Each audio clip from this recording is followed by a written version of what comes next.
Super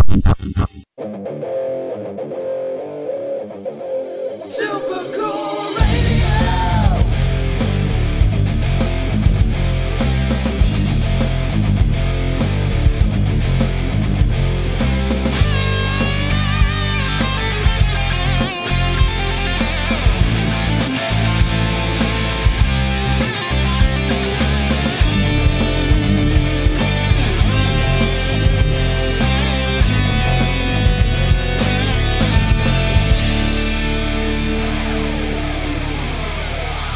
Hello, everyone, and welcome back to another Super Cool Radio interview. I'm your host, Matthew Thomas. Thank you so much for tuning in. I have some great guests joining me at this time who I'm super excited to have on the podcast. On November 8th, Tennessee-based symphonic power metal band Valkyrie's Fire released their debut EP entitled Ascension. Please welcome Ryan, Joey, and Dave from Valkyrie's Fire. Hello! Hey, thanks for having us. Thank you for having us. Of course. Thank you guys so much for hanging out with me. I know we have quite a bit to discuss, obviously, with Ascension and Valkyrie's Fire in general. Now, before we jump into everything, can each of you say which instrument you play? I play the guitar, and I do a lot of the orchestral composing. My name is Dave. I'm the founder and bassist for Valkyrie's Fire. Hey, I'm Ryan. I play the drums, and I will, in the future, be doing some backing vocals as well. Very nice, very nice. Thank you, guys. So, obviously, as I said, we got a lot to cover with the debut EP Ascension. Before we get to that, question I've been asked my guests lately. So, for each of you, if you could have dinner with any two musicians throughout history, living or deceased, who would they be? Yeah, for me, it would be Tarja and Marco, both formerly with Nightwish and the original members of Nightwish. And of course, now, as we all know, they are performing again together. And so I think that would make for some interesting dinner conversation for sure. I think I would have to have dinner with Dave Grohl and Tom Petty. One time Dave Grohl filled in on drums for Tom Petty when the drummer quit on a Tonight Show, and they played Honeybee. And seeing him up there with 1,000,000% energy next to Tom Petty and his band with like 5% energy, I just have to know how that felt with them on stage. I have to know. No, that would be one hell of a show, actually. That's a hard. Myself, I'd go for J.S. Bach and John Petrucci. I'm a huge classical music fan, so gotta get to the master, and then obviously, John Petrucci is a huge influence on my guitar playing. All three of those, I think, would be very interesting dinner conversations. We'd have a little bit of a language problem, though, with Bach speaking German. Well, I'm sure you can learn German in a few days. You'll be fine. Exactly. A little Google Translate. Yeah, there you go. We have the technology. Exactly. All right, so now focus on Valkyrie's Fire now. Before we dive into the EP, so how did the current lineup for Valkyrie's Fire come together? Yeah, so funny story, actually. I started working on that back in 2020, and so it took about 3 years, really, for that to fully come together, I guess you'd say. Adam was the first person to join back in 21, and then about a year later, after multiple attempts at contacting Ryan, he finally responded to my email and in 22 decided to join. Then he and I proceeded to go to a local guitarist showcase in Nashville for approximately about 9 months, I believe, or so. We were attending that, and Joey was performing at that almost every time, and they would have it mostly every week, but sometimes it would get delayed, and it'd be every 2 weeks or so. But we saw Joey playing there all the time, and finally worked up the courage to go ask him to join us, and he enthusiastically said yes. And then a couple weeks later, in late July of 23, we found Betty, and she had just recently created her Bandmix profile, and she didn't really have anything on there. And I had expanded the search out quite a bit from Nashville, trying to find that perfect female vocalist. And so finally found her, and she enthusiastically joined as well. She sent us her a cappella track for Empty, which was her audition track, and I absolutely loved it. Presented it to the rest of the band at our next band practice, and they all instantly, approved as well too, and the rest is history, as they say. So curious, but Ryan and Joey, so like, how was it like being a part of Valkyrie's Fire, like that kind of process on your end? It was pretty cool. Dave sent me the message, and I guess I had put out an album before, actually, that was like an all instrumental guitar album that was pretty much like a sort of a shreddy thing, but with a lot of orchestral sounds going on it. And so this kind of was like a good sort of next project to get into after that. I've been in lots of different, like my last album I released was with a progressive metal band locally. So this is the first time I've gotten to really play a rock-based metal. It's a lot of fun. It's less thinking, though. I miss the prog, but it's been a blast so far. People get into it and like to dance and jump around, and so do I. Don't worry, Ryan. I'll write you something difficult to play. You're a guitarist. It's already impossible to play what you write. Yeah, right. Well, you know the whole. Very, very nice. All right, so now that does lead me. So the debut EP Ascension, as I said, released very recently on November 8th. So before we dive into the music, how'd the title Ascension come about? We kind of all threw in a whole. We each picked two titles, put them into a hat, and then sort of voted anonymously. We sent all of our ideas to Joey's wife, who emailed them to us, so we wouldn't know who spent what. Exactly. And then we just voted on our favorite ones, and whoever the most points stayed in the rankings, and we voted it down to one. Yeah. She did actually initially show me by mistake who sent each one, but that I didn't let that be known at the time. Actually, we're just now finding that out. So yeah. On this podcast. So there you go. Joey was cheating the whole time. Exactly. All right, so I gotta ask. So, how did that system come about to do all that for the voting and the ranking? A very confusing 4-day conversation on how to vote. Yeah. Anonymously, Joey, which we're just finding out was not the case. So, Yeah. Joey, Yeah, did you submit Ascension, Joey? Was it you? Actually, it was me that submitted that, believe it or not. So You're off the hook. Yeah, there you go. Hey, you know what? Yeah, it was anonymous. Yeah, we tried to figure that out. Like Ryan said, for about 4 days. I think we started brainstorming at band practice one week, and it kind of dragged on into the weekend because we practice every week on Wednesday night, and so yeah, I think it just kind of dragged on into the weekend before we finally came up with a system that would work. So, yeah. Mostly worked except for Joey. Right, exactly. It was like Martha Stewart and the insider trading.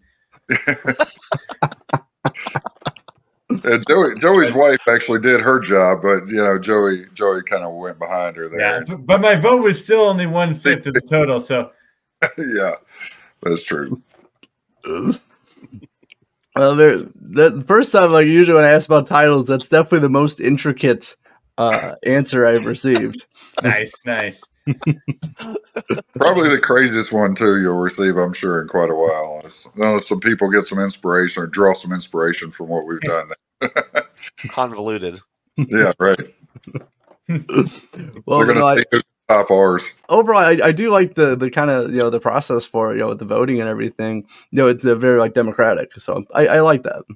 Sure. And I think in the end, it does make sense as a good name for an album, especially for the first one kind of coming out. It's a bit of an ascent to kind of our first release into the world. Showing what we're doing and what's going on. Our rise to power. Exactly. Yes. All right, so but now focusing on the music side, if anyone has not checked out Ascension, what can they expect musically and lyrically? Good amount of nice music. Yeah. way to sum it up there, Joey. The songs are in fact songs that do have a sound, and the instruments do sound in the way that an instrument would expect to be sounding. And you know what? I even tuned my guitar before the recording. We And I didn't translated all of in our fact- lyrics. We translated all of our lyrics into English. So, Yes, yeah. yes. from the origin language, English. Yeah. Yeah, exactly. Yeah. But I guess in all seriousness, we got a lot of, it's a lot of the songs are pretty fast, upbeat. We've got a lot of maybe thrashy metal type riffs, but with a lot of, a lot of melody throughout. A lot of intricacies in the music and in the lyrics as well. You can find a lot of complex parts within the music, and then a lot of lyrics that kind of reach out and tell a story and speak to people at the same time. For sure. What I really liked about, I listened to Ascension. I like it, kind of going along with what you said. I like each one has its own separate story. That's very Definitely. Very diverse set of themes and emotions and stuff like that. And that's what I really liked about the EP. I agree. You know what? A lot of my favorite bands. One thing I really like is when each song is really a whole different entity from the other ones, unless they're supposed to be, unless it's a concept or something like that. But where each song is a standalone thing where it doesn't really sound like the song that came before it. What I really like, especially for a debut EP, you guys definitely incorporated some different elements, and again, all the songs have their own kind of style to obviously in the broader genre of symphonic power, but they all have their own unique elements to them. Definitely. Yeah, that was definitely one thing that we wanted to accomplish in releasing a 5-song EP is kind of basic summary of what you can expect, from Valkyrie's Fire moving forward, and we've been writing, a whole bunch, and we had actually more songs as well that we were prepared to put into a full-length album. And so now at this point, we've got about 20 songs that we're working on for the next full-length album to choose. This one was a tasting menu, if you will, with a little wine pairing, some cheeses. Yeah, exactly. Yeah, so you kind of got a taste of Adam doing some solo stuff there and his singing, and then Betty as well, and and then some incorporation of faster, upbeat tempo type songs as well too, with some true power to them, and intricate guitar solos and heavy back beats and everything that Ryan provided. So it's kind of a really good summation. Or summary, I guess. Summaration, is that a word? It is now. It is now, yeah. A good summary, I think, of what you album expect. name. Yeah, moving forward. So we're pretty excited about the music we're creating right now and what's fixing to come. I really have a feeling it's gonna blow the minds of a lot of people out there as far as if they really like what we have presented to them on this EP. They're going to absolutely, just hit the roof over the new stuff that's coming out. So, very nice, very nice. So, summarization, is that going to be the title of the full length? Yeah, exactly. Yeah, you heard it here now. There you go. That could be the overture that opens the album. Exactly. Yeah, Matthew's putting his choice into the hat there, if you will. So that's right, but nobody knows that. Yep. Send your choice to my wife, and we'll work out. All right, we'll do. Next, yes, completely not. You're just gonna see that in the list and go, "Hey, who did that?" But focus a little for you guys. So, what is the writing and recording process for Valkyrie's Fire? We all sit back and don't do anything. We just let Joey handle it. So. Yeah, pretty much.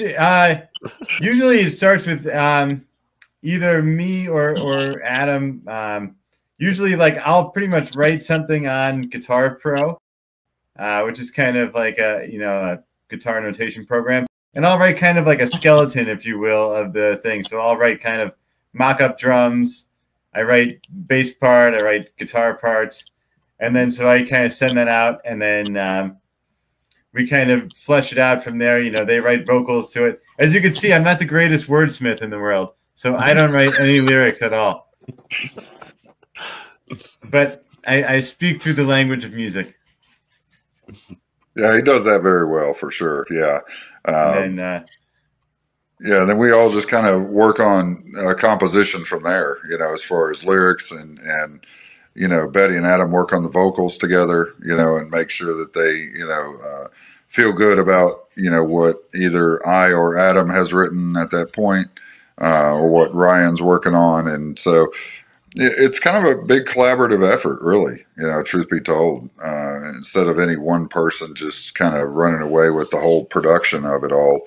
Um, we all like to contribute, and I think we do pretty well. I think so as well. And now I'm curious. So obviously, you guys have like two vocalists, male and female. Like, was that always kind of the goal with like the band, or is that something that's kind of evolved like into the music now? Always definitely the goal for me. That was definitely the vision that I had originally. I was inspired by different symphonic and power metal bands, like Nightwish, with dual vocal setups with Toria and Marco, them always singing together. Visions of Atlantis, they have a male and female setup as well. Amaranth has 3 vocalists, but, we wanted to have the clean vocals and do male and female setup for that. So, yeah, that was definitely a vision of mine from the beginning. Yeah, for sure. And it's definitely, I didn't really know exactly how that was going to play out, I guess, that was yet to be seen based on, how the two would end up working together. But man, it's been tremendous, honestly, with Adam and Beth. No, it's been really nice. I think it gives a good unique sound too, because not only do you have one voice that is, characteristic of a band sound, but when you add another one to that, it adds just another layer of sort of uniqueness to the sound. Even in the band, like when we started getting vocal demos back of the first 5 tracks, hearing, I don't know if Adam primarily wrote the vocal melodies. I think so, for he and Betty. The way that they bounce around, how he wrote them, like there's not really a lead vocalist at all. Sometimes they're just both like, I mean, you've heard the EP, it's a really cool sound. I love it, and sometimes they're harmonizing, and sometimes they're not. And just it blew my mind the first time I heard it. Yeah, and the 100th time. Yeah, it still just never ceases to amaze me as well too. When we're up on stage performing, and as much as we performed this past year too, it never gets old at all. And it's definitely something pretty satisfying to just look over at them and go, man, what did you two just do just then? It's pretty spectacular for sure. It definitely is, and I very much enjoyed listening to Ascension, leading up to this interview, since obviously the release date. So, but I'm curious for you guys, probably one of the hardest questions I will ask during this interview, but for each of you, what is your favorite song off the EP? Oh boy. Ryan, why don't you start that off? I don't know, like, it just depends on what I'm in the mood for, I guess. Like, sometimes I want to throw down with Ride of the Valkyrie. That epic intro and the guitar riff makes you want to, like, if you saw the music video, that's how I feel. Then sometimes I will say, all right, for me, it's either going to be Ride, Empty, or Nectar, probably. I can't just add the other 2 songs in there while you're at it. I mean, they're very, very good songs, and I love them. But for some reason, those 3 keep like I find them in my head more often. The Maiden and Warriors of the Night are excellent songs. They just, I don't know. I don't know. There's my answer, I guess. Is that an answer? It is tricky. I'll go for Empty and Warrior of the Night. Although I kind of like them. I like them all too. But I think those one. I think Empty maybe has a little bit more like I don't know what the word is for it, but maybe it's a little bit more moody. Yeah. It's it's got a little bit more of a flow and the ups and downs to it, and Warrior of the Night, has a lot of fun parts. Got a fun guitar solo. Got cool orchestrations and cool vocal melodies and everything. So Yeah, for me, you would think, I would pick something that I wrote, I guess you'd say.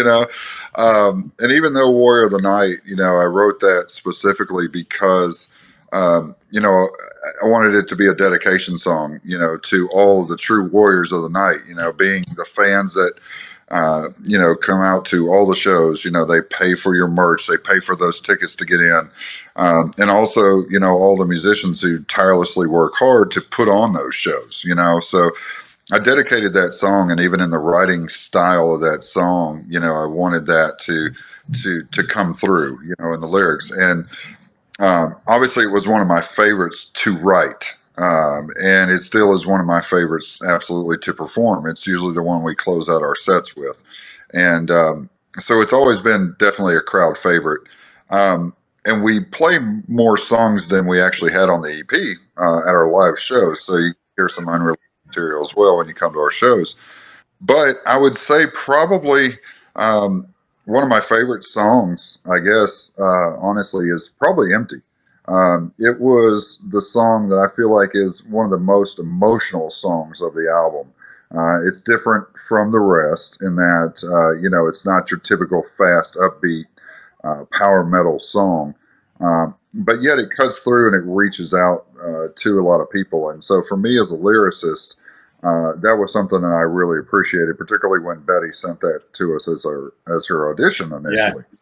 And it was kind of an odd one to write, actually, because Betty wrote it a cappella, and then I wrote the music for it after the fact, after the vocal line, which is, kind of an unusual way to do it, actually. Yeah. So, I mean, and I know it's a solo song and that Betty's the only one singing that part of it. So as far as, I guess an overall favorite for me, Empty would be that. I guess my second favorite would be that combines both singers together. Probably Ride of the Valkyrie. That was something that, Adam worked on the lyrics on, Joey worked on a lot of the, composition of that. I worked on it a little bit with him, but, it's something where it really showcases both of the vocalists and also showcases, the really fast tempo of the drums, and that intro that Ryan does is really kick-ass. And then, the guitar work is obviously superb in that track as well. And that's always a good intro track as well when we open a show and, people just, it starts off with people headbanging and fists in the air, and, when you look out across the venue and you see that, that's pretty fucking amazing, honestly. So yeah. We got to make sure we're on point and ready to play when we start with that one. Otherwise, yeah, absolutely, every time. Yeah, it's pretty awesome. Oh, for sure. Now, as I said, I very much enjoyed the EP, but my favorite would be, it's a tie between Empty and Warrior of the Night. Those two are my favorite, just because, again, they're both very different. Like Empty is very emotional with the song, and then Warrior of the Night is just like a rocker, Oh, yeah. It's definitely very anthem oriented for sure. Yeah, Joey and I had a great time writing that song for sure. Yeah. Yep. Definitely. Well, I will leave some links for Ascension in the description of this podcast. Please give it a listen and check out Valkyrie's Fire. Now, before we start heading out and talking about the future plans for Valkyrie's Fire, I got a fun question for you guys. So, which band member is most likely to be late to band practice? Joey. I didn't know that was coming. I'm a busy guy. Yeah, it's Joey. It's Joey. To be fair, Joey and Dave live like 40 minutes from here or more, depending on traffic. So, yeah, you should leave earlier, man. If Ryan's ever late to band practice, it's definitely a problem because we rehearse at his house. So, I have heard he is late to his own house sometimes. Yeah, we joked about that before you guys got on, but there have been a few times where I'm like cooking dinner, dealing with a child. I come up and you guys are all warmed up, and I still put cymbals on the stands. Like, oh my goodness! Yeah, exactly. I had to walk 8 feet. The advantage too, if you show up a couple of minutes behind, is that they've already lifted the heavy stuff. Ooh, that's a good tactic. I'm a smart. That's a thinking man's tactic there. I like it. Hey, But that's why some of us have the guns too, buddy. Being right. fair enough. Yeah. All right, so now as we close this interview, I had a fantastic time chatting with you guys. So, like, I'm curious. So, obviously, we're in the end of 2024. So, like, what's the plans for 2025 for Valkyrie's Fire? Yeah, hopefully some bigger shows and maybe a little tour. Got plans for a full length. Yes. In fact, we've got pretty much, privately, we've got about 20 demos done, and now we're going to sort of whittle them down to 10 or 12 tracks. Yes. Matthew, if our next EP was 18 songs in an hour and a half, would you listen to the whole thing? At some point, maybe not in the first listen because hour and a half is a lot of time to dedicate. But I would listen to it. Yes. Fair enough. We should start a poll and see how many people respond to that. Maybe we should have the social community at large, vote on how many tracks we should have on the next album. What do you think about that, guys? I like it. Sounds fine. A lot of voting involved in. Yeah, right. We're a democracy. That's right. Is it Valkyrie's vote now? Yeah, Valkyrie's vote. There you go. We'll give get us the little I voted stickers. Yeah. We'll be handing out some, Valkyrie's vote. We'll be handing out some Valkyrie's flyers. There you go. Nice. But yeah, in all seriousness, we do have quite a few things we can't quite discuss yet. Some things that are still being confirmed, but we are working on quite a few things right now. And honestly, too, we're really grateful for that. There's a lot of bands that may not be able to say that right after their very first EP release, but we are all guns blazing and just on fire. Honestly, all pun intended there, I guess. But we're moving forward, progressively, really fast, and it's something that I'm constantly working on from my end as far as managing it all and keeping everybody in line and keeping everybody abreast of what we got coming up next. And it's fun, it's exciting, we love it. Hopefully we can announce a few things here pretty soon in the next couple of weeks, and maybe by the time this podcast and everything airs as well too, we'll have a new announcement. But yeah, we're putting some stuff together. We want to definitely do an East Coast tour next year, and that's something that we are hard at work on right now, and something that we definitely plan on doing probably around September or so next year for a couple weeks. So we'll travel up the East Coast, come back across, into Michigan and back down through Indiana, Missouri, and Kentucky, and back into Tennessee and a couple states below Tennessee as well too. So yeah, we plan on hitting quite a few states. So probably 15 to 20 states on our little run. So yeah, it'll be fun.